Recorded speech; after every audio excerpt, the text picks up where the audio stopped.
League for Social Reconstruction. Origins and ideology. The Canadian economy had boomed during the late 1920s and showed no sign of weakness. But during the 1930s, the Great Depression swept across Canada and provoked mass unemployment, and this incited the LSR into action. The LSR believed that the roots of the Depression were laissez-faire capitalism and governance, and that the free market was anything but. Politicians worked closely with businesses, securing interest-free loans, developing tariffs, and managing labor disputes, in short, manipulating markets. A small group of political businessmen controlled public policy and economic development and guided the centralization of finance and power into private hands.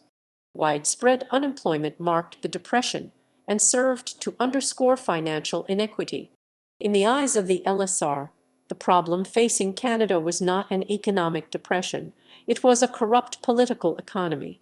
Faced with what they believed to be profiteering politicians, a group of men and women were united in their resolve. Three key influences stood out among the members of this group: religious affiliation, maturation in an environment of war and urbanization, and intellectual cultivation in the university environment. These characteristics defined the group's ideals. Believing the existing system was not practicable, the League set about promoting a new system. The solution to ending this and all depressions would be a planned economy and the transformation of Canada from a royal commonwealth into a socialist commonwealth. To achieve this transformation, the League planned to perform research and apply the results toward public education and public policy. However, because the LSR believed that the system was not only corrupt, but corruptive, the League planned to lay its foundations beyond politics. Public education would take the form of books and lectures, and influence over policy would be achieved through the institutionalization of expert intellectuals. Politicians would call upon the League's extra-political organization to perform research and recommend policy. In this way, the League hoped to minimize partisanship and influence government policy writ large. Even so, the ideals of the LSR found them working closest with one political party, in particular, the avowedly socialist Cooperative Commonwealth Federation (CCF). Political economy and the Great Depression. The Great Depression resulted in a protracted period of mass unemployment, and it was the impact unemployment had on Canadians that motivated the LSR into action. National unemployment peaked in the first half of 1933 at 32%, but 32% was only the average. In some towns, unemployment reached nearly 50%. The LSR were roused as they faced the ravages of unemployment in their classrooms, churches, and offices, everywhere hopelessness. A country without a purpose, and industrious and intelligent people going to waste in idleness and despair. For the LSR, the Depression was the inexorable result of laissez-faire philosophy. This philosophy had spread since the Act of Union in 1840, which began a transition from power structures that favored aristocracy to structures that favored business. The responsible government arrived shortly after the Union and shifted influence from the governor to ministers. Powers that had previously been focused on the governor became divided among ministers.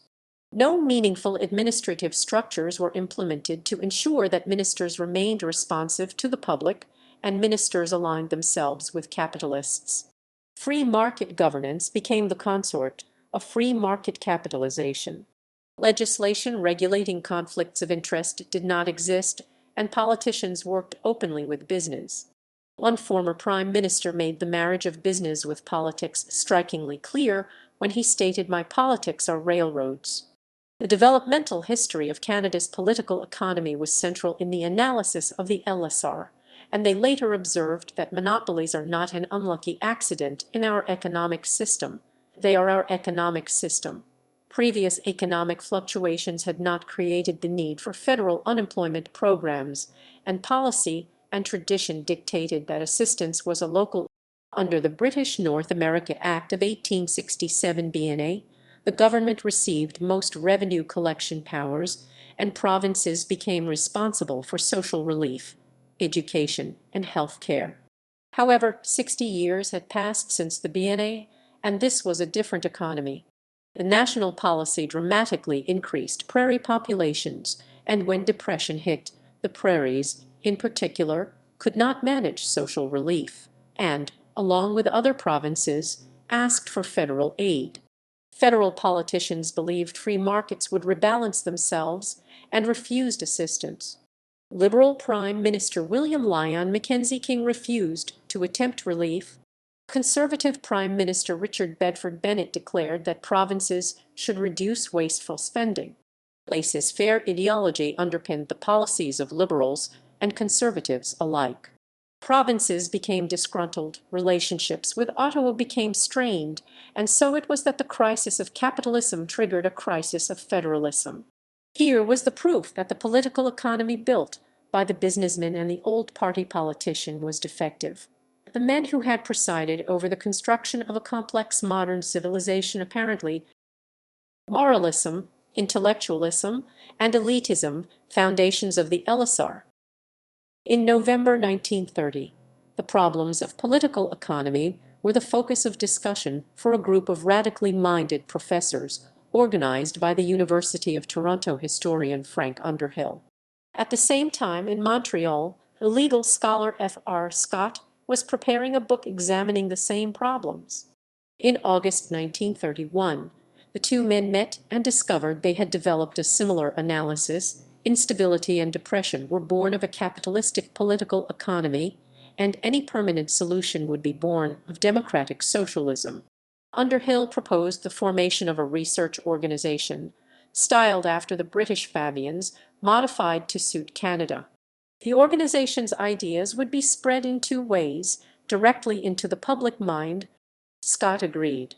Underhill also believed a socialist political party would shortly appear, and that there should be a group of intellectuals that could provide the new party with a coherent platform.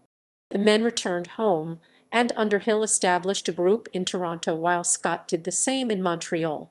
These groups shared one important belief, that the objective study of social science yielded an inescapable conclusion: scientific socialism. Theirs was a scholarly disposition, and shared intellectualism aroused an elitist camaraderie. Educational distinction provided the group with a sense they were distinguished from the public and public servants, that amongst all reformists they alone possessed the expertise necessary. The result was a highly principled and elitist political reformism. However, this reformism was not solely rationalistic in origin. The twin inclinations of intellectual solidarity and moral solidarity motivated these academics. They were endowed not only with higher education, but also a belief in a higher purpose. Moralism was important to the group and had been engendered through lifelong religious association. Though not all members remained religious in adulthood, most had been influenced by religion since their youth. A partial survey of the League's leading members reveals the following. Frank Underhill, Flavel scholar, raised a Presbyterian. F.R. Scott, Rhodes Scholar, son of an archdeacon. Eugene Forsyth, Rhodes Scholar, son of a Methodist clergyman. Eric A. Havelock, respected economist, Christian socialist. David Louis. Artists who were among its early members included Jean Palardy and Jory Smith, both of Montreal. Three important commonalities stood out among the LSR founding members. Religion imbued an indelible morality, war and urbanization prompted sober reflection on suffering and reform, and modern education in the social sciences produced a propensity for rational analysis and a deterministic bent. Scott and Underhill's groups exchanged drafts for a manifesto, attempting to strike a balance between pragmatism and radicalism. Their goal was to motivate all Canadians to critically examine Canada's political economy, and because the group did not want radicalism scaring potential members away, they opted to avoid the inclusion of the one word that best explained their politics: socialism. Drafts were exchanged for many months, and eventually a meeting was scheduled in Toronto for February 23, 1932. 75 men and women attended the meeting, ratified the manifesto, and discussed the selection of a name.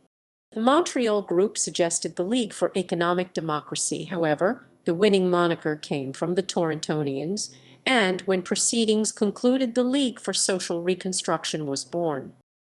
Social planning, the CCF, and the Royal Commission. Later in 1932, the Socialist Party Underhill predicted materialized as the CCF. The CCF were Social Democrats and held the same ideas as the LSR regarding state theory, and hence the CCF was the LSR best option for access to Parliament. The CCF was also the best option for another reason. J.S. Woodsworth, honorary president of the LSR, was also the leader of the CCF. Because the LSR had been established outside the political system, the question was how to structure the relationship between the League and the CCF on the stated goal of education, and it was not clear they would stay if the LSR became the organ of a political party. Woodsworth proposed a solution for members of the LSR who desired affiliation: CCF clubs. Club membership brought affiliation, and LSR members could thus affiliate with the CCF independently of affiliation with the LSR. The LSR was thus able to move forward as an independent research organization. To promote and improve their ideas, the League discussed political economy with intellectuals and politicians across the nation. The LSR believed that because the Depression was national, its solution would be national as well, and they found sympathetic analyses amongst the intellectual community. Intellectuals concerned with social reform began to contemplate national reform. Common ground between the LSR and intellectual elites provided a program for action. Intellectuals felt that they needed to convince Canadians that government should assume an interventionist role, financial and social policies should be implemented at the national level, and stability would flow top downwards. Such an arrangement was not, however, possible under the BNA, and accordingly, the Constitution would require modification. By the mid-1930s, many modern intellectuals found work in government, and political bodies began to seek advice from extra-parliamentary intellectuals. In 1935, extra-political intellectual elites were included in a national conference on Dominion-provincial relations. However, the conference's primary purpose was to stop the flow of federal money to provinces, which was not what intellectuals had in mind. The initiatives put into place after the conference proved unproductive, and the movement was transmuted into the Royal Commission on Dominion-provincial relations.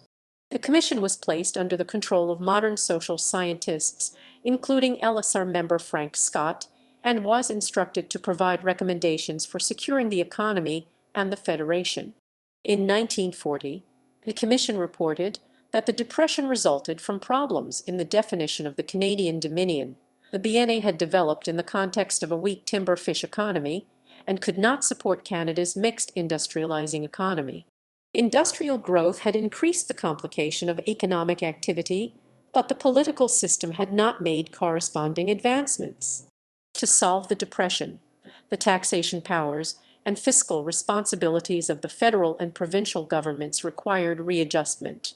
The government should control all unemployment insurance programs, assume all provincial debts, collect all income taxes, and make equalization payments to needy provinces. Premiers met the Prime Minister in 1941 to discuss the recommendations, and with war raging in Europe, the premiers agreed to the Commission's proposals. After the war, Prime Minister King was eager to preserve the government's new powers, and a separate agreement was reached with the provinces, making the Commission's recommendations into a permanent policy. Politicians of all stripes were eager to mitigate against the economic and social problems experienced after World War I, and acceded to the implementation of central planning measures. Reflecting on the Commission, historian Doug Oram noted that the report was not so much the product of the public hearings as of the intellectual network of the 1930s. The report itself became a vehicle for sharing data in such a fashion that it supported the conclusions of the intellectuals who wrote it, with an eye towards converting its readers into advocates of centralization. The ideas of the LSR proved instrumental in introducing successful social planning measures into government. However, disenchantment with socialism had grown as World War II approached, and the LSR itself was reduced to the point of dissolution. With CCF-related activities expanding, the League finally disbanded in 1942. In the mid-1940s, two members of the LSR held prominent positions within the CCF. Frank Scott became the national chairman, and Professor George M. A. Grube became the president of the Ontario CCF. Publications. The LSR made its views known through the magazine New Commonwealth, formerly The Farmer's Son, publication of the United Farmers of Ontario until purchased by Graham Spry. The group further contributed to Canada's political and intellectual fields with two books, Social Planning for Canada 1935 and Democracy Needs Socialism 1938. Canadian Forum was saved from bankruptcy by the LSR, which was acquired in the journal in 1936 and continued its publication. With these texts, social and economic change policies were popularized.